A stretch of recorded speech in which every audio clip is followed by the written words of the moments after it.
What does he have to do with this? Let anything. You know what I'm talking about. Let anything. Nah, I don't have to say it right now. Don't worry about it. I don't gotta say it up here. Let anything happen, and I'ma show you and him. Bet. In shape, 145. Yeah. In shape.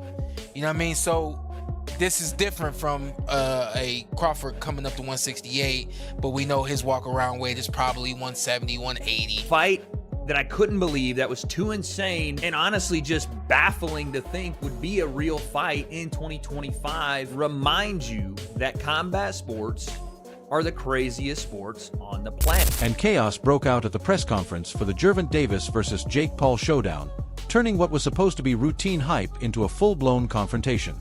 Davis snapped during questions about why he chose to fight Paul instead of higher-ranked opponents.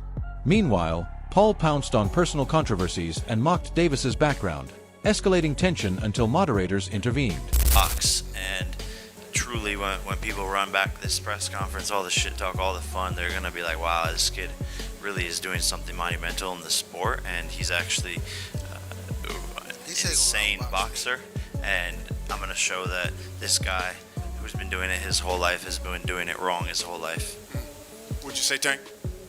He said he gonna outbox me. Whoop-de-doo. The one thing, when you have a fight of this magnitude, especially with Jake, because his appeal has been global, for you, Tank, do you think this is one of those fights where now all of a sudden you can show your boxing skills on a global scale to maybe people who weren't interested in boxing? All of a sudden they say, well, who is this guy? Yeah, it's actually like, you know, now that I'm looking at it now, it's just like, I don't know, probably this was a good thing. From the outset, the exchange was far from cordial. Paul, standing at 6 feet 1 inch in, loomed over Davis's 5 feet 5 inches in frame, a visual manifestation of the size disparity between the two that has dominated pre-fight discussion. Paul used the height and reach gap as promotional fodder, openly suggesting he would keep Davis at bay with his superior length and size. Meanwhile, Davis, champion at lightweight and accustomed to shorter opponents, leaned into his famed speed, promising to make the size difference irrelevant once the action got hot.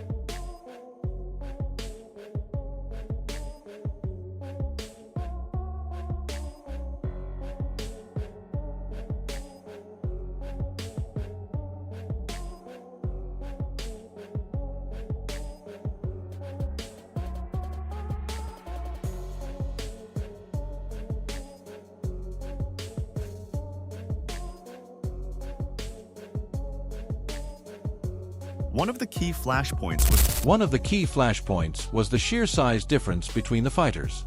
Many observers, including prominent media voices, labeled the matchup unfair or even a clown show before it started. Davis, a decorated lightweight champion undefeated going in, is being matched against a social media-turned boxer who naturally competes at much higher weights. The bout is designated as an exhibition, not a traditional professional title fight, which in itself feeds into the legitimacy debate. That was that. This time, Jake Paul is to take on Tank Davis. Tank Davis, he was recently in the news for being arrested for a domestic violence incident involving one of his kids' mother. He was alleged to have slapped her about the place. The charges were later dropped, to be fair to him. But yeah, that was when he was last in the news. What is interesting is just a couple of months ago, Tank Davis was saying openly that he'd lost his passion for boxing and that he wanted time away from the sport.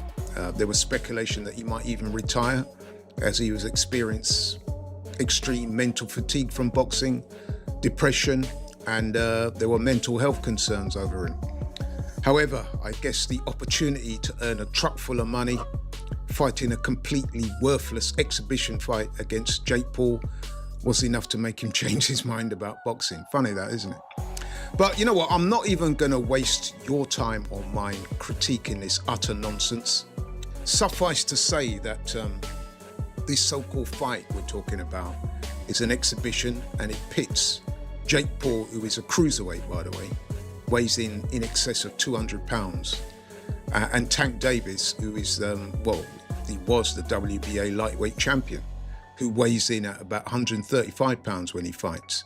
So that's a disparity of some 65 pounds. In old money, that's about 4.5 stone. There's also a significant difference in height. Jake Paul is roughly, 6'1", 2. Gervonta Davis is 5'5" at best. So, there's a height disparity there of some 8 inches. And once again, this is Jake Paul showing total disrespect to boxing, in my opinion. Once again, continued to pimp out the sport for his own financial ends. And worse still, the powers that be in boxing allowing him to get away with it and facilitating this utter bullshit. And meanwhile, what's even worse about this is that meanwhile, the WBA lightweight title that Tank Davis should be defending against Lamont Roach in a rematch. I mean, they fought back in March. It's no secret. It's no secret that Paul thrives on theatricality and provocation, and the press conference was built to generate viral moments. The clown gag, the pushing, the legal allegation jabs. Each piece contributed to an atmosphere more akin to a reality show confrontation than a traditional boxing press event. Reports describe the presser as sound and fury, signifying nothing, offering more spectacle than substancing.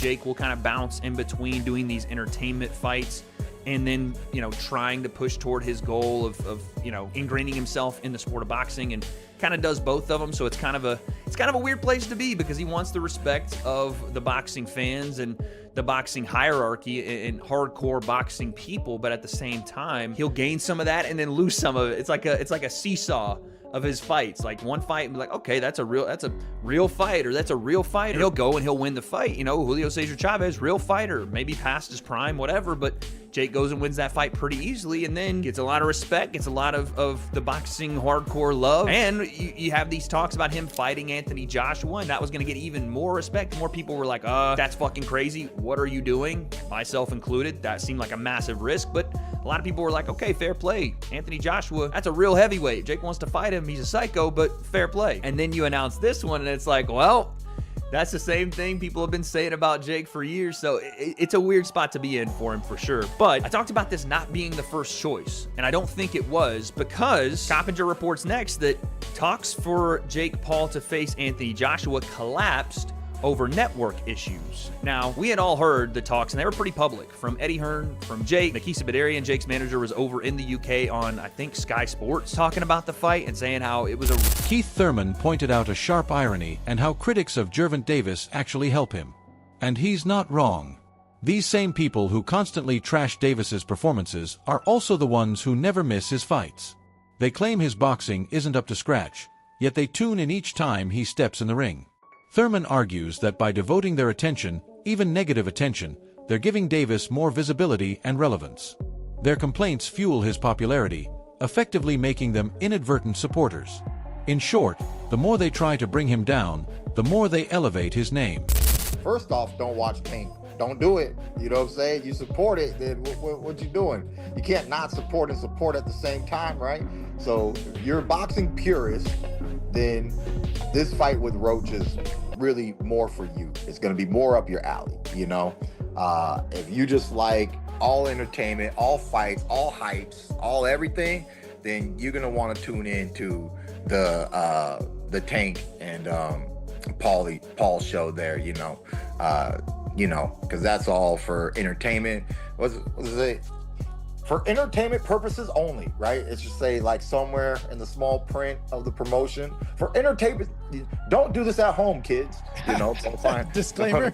Yeah, disclaimer. For entertainment purposes only, So, it's money-making purposes only. Stephen A. Smith expressed strong disapproval for the trending mismatched exhibition bouts, including Paul versus Mike Tyson, saying Paul was saddened and even disgusted, calling out the mismatch more bluntly. He emphasized the need for Paul to get in the ring with real competition, not former athletes or stars past their prime. Despite his criticisms, Stephen A. did acknowledge Paul's promotional flair and the attention he brings to the sport. But he made clear that building credibility requires facing legitimate contemporary boxing talent. Smith has also delivered a sharp response following the controversial majority draw between Davis and Lamont Roach in March. He emphasized the weight of Davis's impressive record and dismissed any suggestion that criticism was warranted. In his view, Davis had demonstrated true championship poise by refusing to waver under doubt or dispute. His immediate willingness to accept a rematch was framed as the act of a fighter confident in his standing and eager to reaffirm his dominance at the highest level. Is a professional. At some point in time, I don't give a damn if it's a light heavyweight. Better be a Bivol, a super middleweight, Canelo, Mexican Monster, David Benavidez, somebody that actually has a reputation. The time has come for Jake Paul to step into the ring with a cat who actually boxes for a living and give us that fight. I appreciate the fact of him promoting. I appreciate him having the cachet as a former YouTuber turned boxer. I like Jake Paul. I respect Jake Paul. I'm just saying, because I like him and because I respect him, I want to see him in the ring. And I don't want to hear, I know his numbers are better, but then he's going to say, I don't need Canelo. Canelo needs me. Well, wait a minute. It ain't. He even placed Davis among the top 3 boxers worldwide, lauding his power, skill, and knockout artistry. Tank is a world champion and a highly regarded boxing talent, while Jake Paul is mostly a YouTuber and a newcomer to the sport who came from the entertainment world. For an established and proven champion to fight such an inexperienced or lower-level opponent could damage his reputation. According to Smith, this matchup is far below Tank's level, which is why he said Tank should be ashamed of it.